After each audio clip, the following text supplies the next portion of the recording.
Estimados amigos, buenas tardes, bienvenidos a las tardes con Noticias 7, con el resumen más importante de la televisión ecuatoriana. Todo lo que usted necesita saber antes de terminar su jornada. Hoy tendremos novedades, atención, sobre la emergencia energética que enfrenta el país y recomendaciones, por supuesto, así como los resultados de la lucha contra la delincuencia, entre otros muchos temas. Bienvenidas y bienvenidos, iniciamos. Desde este momento, recuerde, 16 horas en punto se aplica el sistema de restricción vehicular del pico y placa. Estamos martes 24 de septiembre, no pueden circular los vehículos con placas terminadas en 3 y 4. De igual manera, se mantienen los operativos de control de la velocidad por parte de la Agencia Metropolitana de Tránsito en diferentes puntos de la ciudad. Circule con precaución. Vamos de inmediato a iniciar con esta emergencia energética que enfrenta el país. Iniciamos.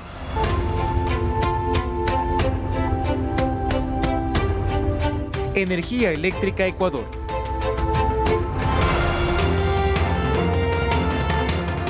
Atención, este martes el ministro de Energía, Antonio González, presentó las proyecciones de generación eléctrica del país para los siguientes meses. Esto con el fin de que se atendiera o se entendiera, mejor dicho, cómo funciona el sistema interconectado. Esto mientras el embalse de Mazar se mantiene o se recupera paulatinamente. Vamos a ver.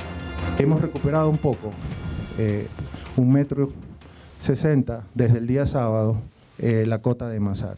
Esta es la noticia más positiva del día en materia energética. Mazar, con más agua, se debe a las lluvias, pero también a que su uso es casi mínimo, porque en su lugar se aprovecha a Coca-Cola Sinclair. Y esto nos lleva a otro punto, las proyecciones de la oferta y demanda para los siguientes meses. Lo que vemos en imágenes es el parque térmico del país, mientras que esa franja negra es la demanda de electricidad. Mediante una explicación gráfica, el ministro de Energía indicó las acciones que se buscan implementar para que en los siguientes meses se reduzca el déficit. Esta segunda barra que ustedes ven son unidades que no se les había dado mantenimiento, que no se las había repotenciado, que no se les había dado atención y que ya están entrando en funcionamiento. Ahora esta barra azul es lo que produce Coca-Cola Sinclair. Esta celeste son todas las demás hidroeléctricas del país, pero a un 1% de su capacidad. Nuestra matriz es muy basada en agua. Tenemos una dependencia en la hidráulica. Y si bien este tipo de energía es más limpia, en época de estiaje no es suficiente. Por eso ya se aumentaron 341 megavatios, entre ellos la barcaza de las esclusas, y se proyectan 800 nuevos megavatios que están negociándose para adjudicarse hasta mayo. Son todas esas contrataciones que con Selec estamos haciendo. Hay renta y hay compra. Sin embargo, ya se planifica un tercer bloque de proyectos que iniciarán a negociarse el próximo mes, mientras que la franja morada que vemos es el encendido voluntario del sector privado. Para completar el cuadro y superar el déficit, existe otra medida. Finalmente hay una variable que es la importación a Colombia. Hasta ahora estamos comprando. Ayer, por ejemplo, tuvimos 450 megavatios en algún momento. González aclaró que esta proyección es con la generación hídrica en su nivel más bajo. Si llueve y los embalses se recuperan, la demanda se cubrirá mejor, porque el estiaje, según menciona, se adelantó en 3 meses y llegó a la sequía más baja desde que se tiene información. Lautaro Andrade Castro, Noticias 7. Y al final eso es lo que interesa, acciones concretas para enfrentar esta emergencia que viene arrastrándose desde años anteriores, por lo menos 30 años. Y esto, todo lo que se está haciendo ahora, se verá también o dará sus frutos más adelante. Vamos a avanzar con los temas. Ponga atención, por favor, porque esto también le interesa. Los racionamientos de energía pueden ser una oportunidad también para que los delincuentes actúen, por lo que es fundamental, escuche bien, estar preparados. Tomar todas las precauciones necesarias, la colaboración comunitaria, y la vigilancia constante son claves para mantener la seguridad durante estos eventos. Veamos algunos tips que usted puede aplicar. Para la seguridad en el hogar, los expertos recomiendan no salir de casa durante los racionamientos nocturnos para evitar riesgos innecesarios. No realice pedidos a domicilio que requieran apertura manual de puertas, ya que esto puede ser aprovechado por delincuentes. Añada medidas de seguridad adicionales a las puertas eléctricas y refuerce los sistemas con baterías. Como las puertas eléctricas para garage no están funcionando, van a tener que hacerlo manualmente.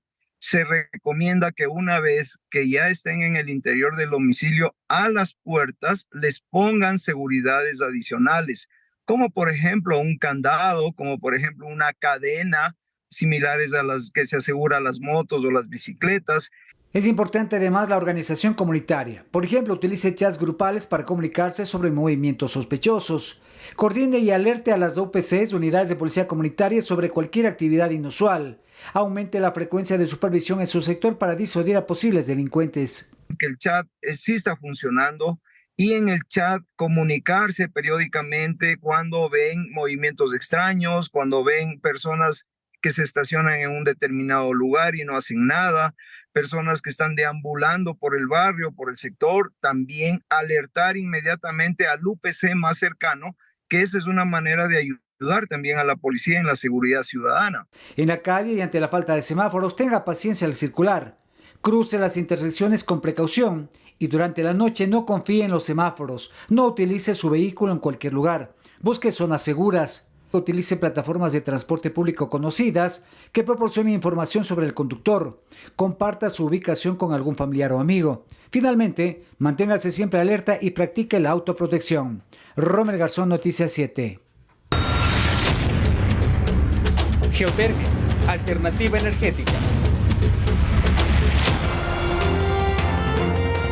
Lo que hablamos también, las acciones y las alternativas para enfrentar esta emergencia energética a mediano y largo plazo también, por supuesto. Atención, Ecuador tiene su primer proyecto geotérmico en el país, ubicado esto en la provincia de Imbabura, con el que se prevé instalar una central eléctrica energética de 55 megavatios. Para conocer los detalles, hacemos ya contacto con nuestro compañero Edison Saavedra. Adelante, Edison, te escuchamos con estas novedades muy importantes.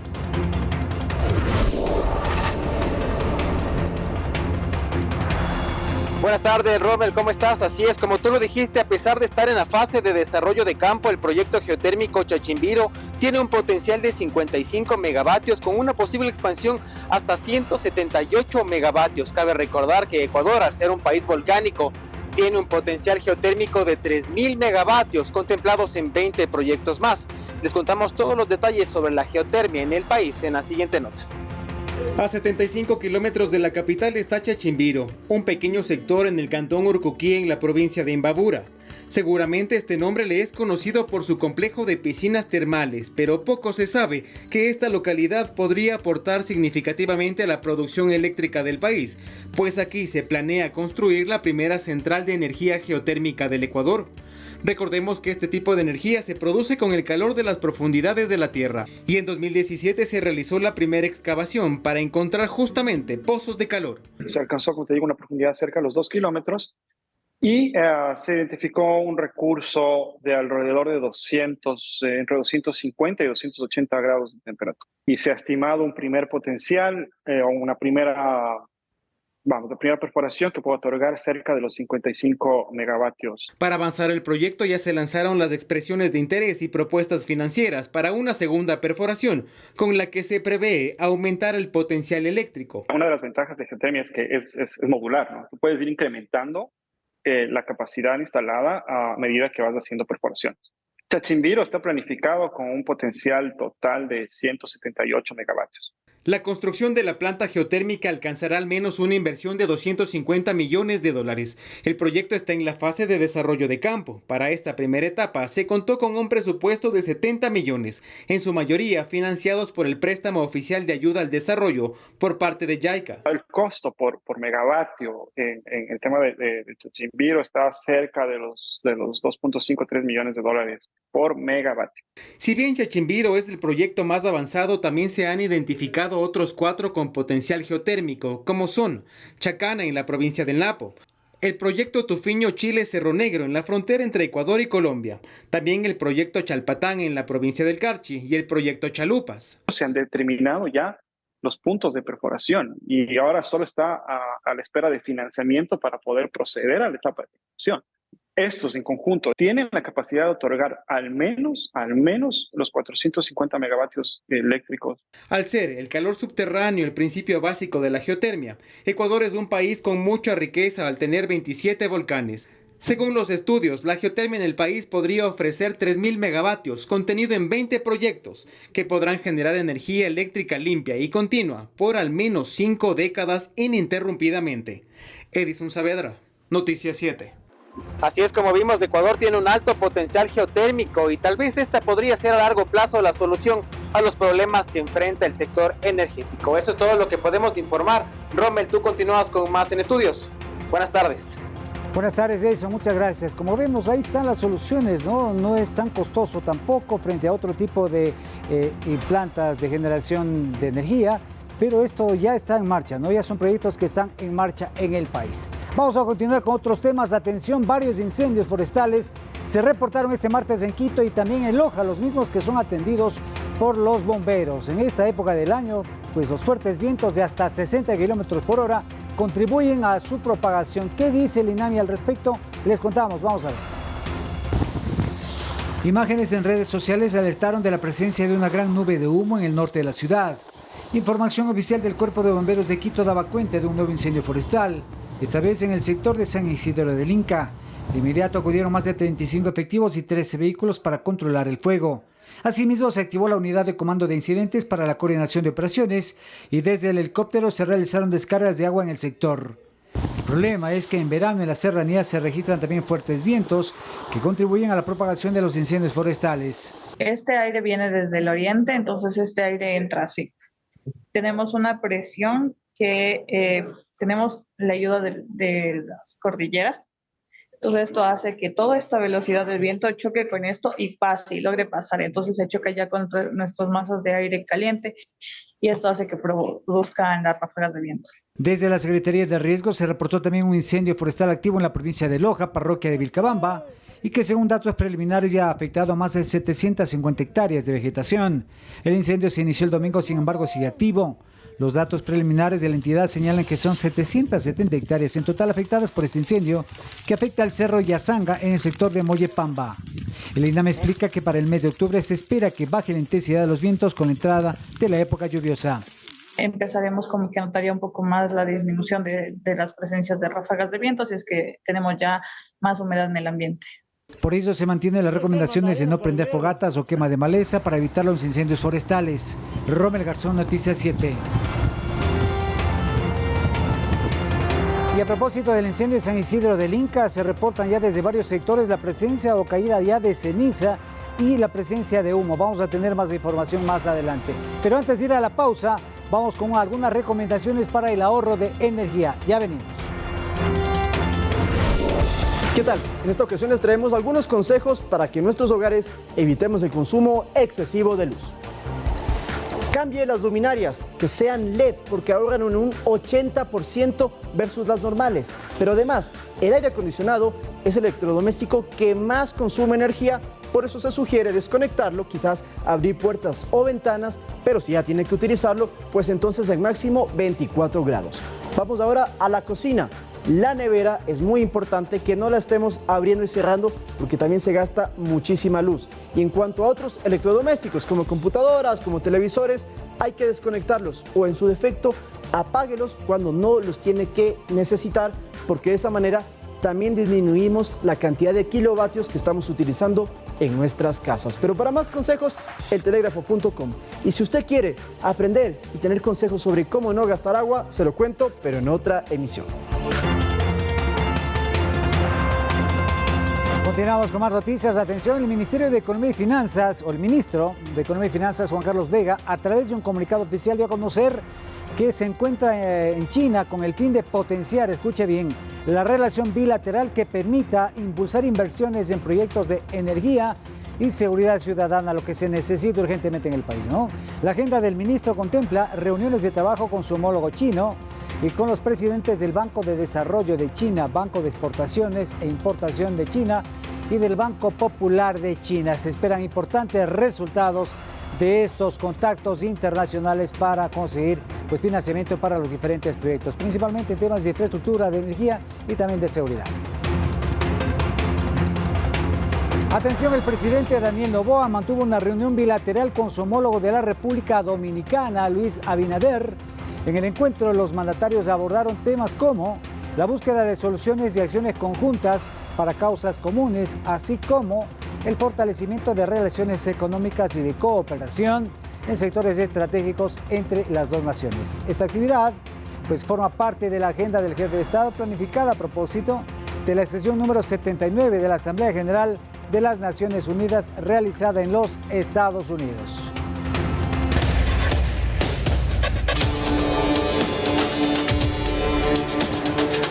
Guerra contra el terrorismo.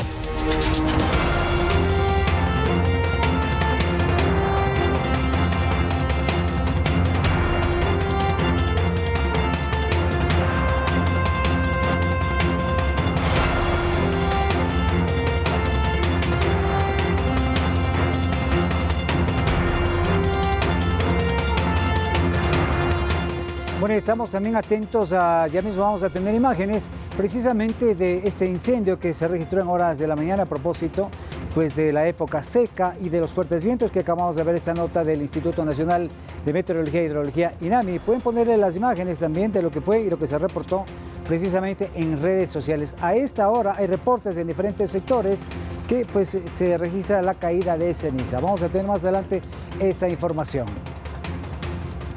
Bueno, vamos a ver también algunas novedades y algunas acciones de la lucha contra el terrorismo de estos operativos militares. Vamos a ver. El robo de combustible es uno de los delitos más comunes en la frontera norte. Patrulla militar que realizaba operaciones de seguridad hidrocarburífera identificó en el sector de Puente Esperanza, Cantón Lago Agrio, un acople clandestino que se conectaba con una piscina que almacenaba 500 galones de gasolina blanca en el sector fronterizo. El combustible es utilizado para la purificación de la hoja de coca. Realizando patrullajes ofensivos, reconocimientos terrestres, todo ello para neutralizar la incidencia de las organizaciones criminales que aprovechan la permeabilidad de nuestras fronteras para realizar actividades de contrabando de mercadería, contrabando de combustible, tráfico de armas, narcotráfico. De igual forma, personal militar del batallón de Selva Tungurahua, que patrullaba por el barrio Porvenir del Cantón Lago Agrio, provincia de Sucumbíos, identificó a dos personas que al ver a los uniformados escaparon en medio de la maleza. Al revisar la vivienda encontraron 770 galones de combustible que estaban destinados para contrabando. Además, en el sitio ubicaron un arma de fuego y municiones. La ciudadanía debe conocer que estamos realizando operaciones de defensa del territorio nacional en todo el límite internacional. Mientras durante patrullajes de seguridad en el sector de Biguno, provincia de Orellana, zona presuntamente controlada por el grupo armado Comandos de Frontera, vinculado al tráfico de combustible y minería ilegal, los uniformados encontraron un fusil HK sustraído de unidad militar en el 2023, medios de comunicación y una pistola. Que utilizan armamento para la extorsión, amenazas y sicariato. Para finalizar este resumen les contamos que el trabajo de las Fuerzas Armadas en base a información de inteligencia militar permitió en el sector de Puerto Riera, a orillas del río San Miguel, decomisar 6 armas de fuego. El lugar sería usado por redes de apoyo a estructuras residuales de las FARC. Iván Casamen, Noticias 7.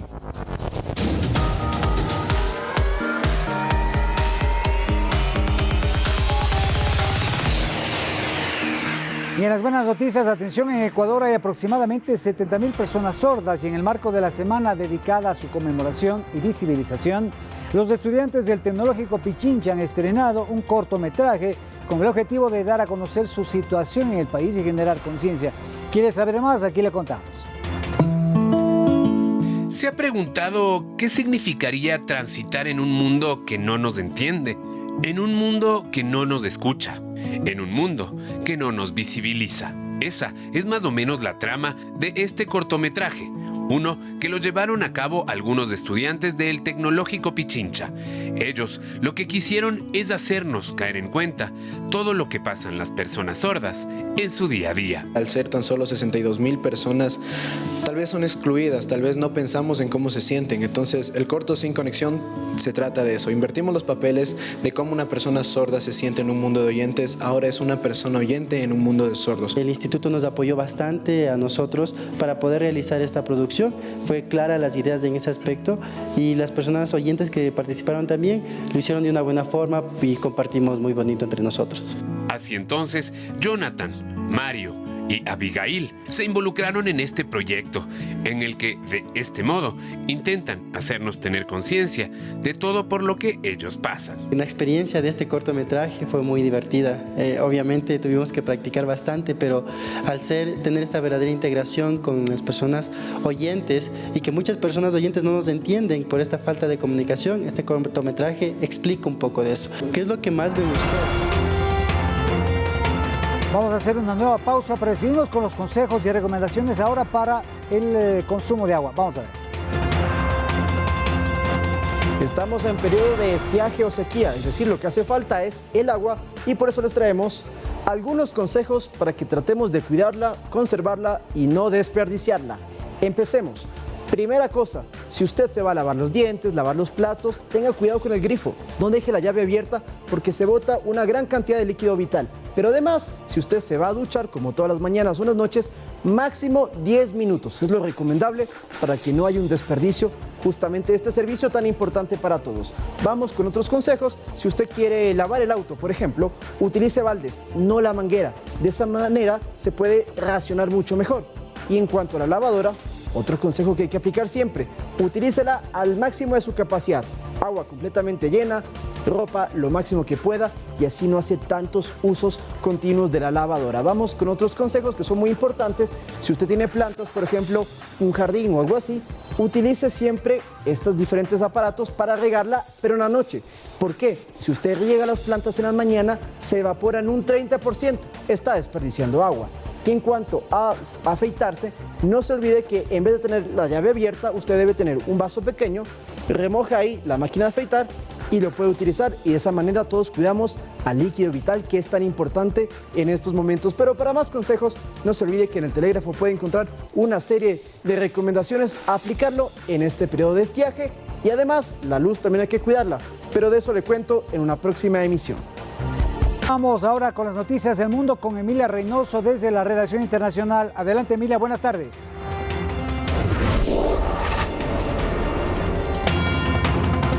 Rommel, amigos, buenas tardes. Bienvenidos nuevamente a la redacción internacional de Noticias 7. Les contamos que un oso polar fue abatido por la policía en una aldea remota al noreste de Islandia, tras ser considerado un peligro para los residentes. El incidente ocurrió luego de que el animal fuera visto cerca de una cabaña donde una anciana se refugió mientras el oso guardaba en la basura. Las autoridades ambientales optaron por no reubicar al oso, justificando la acción policial. Aunque los osos polares no son nativos de Islandia, algunos llegan a tierra desde Groenlandia en los témpanos de hielo.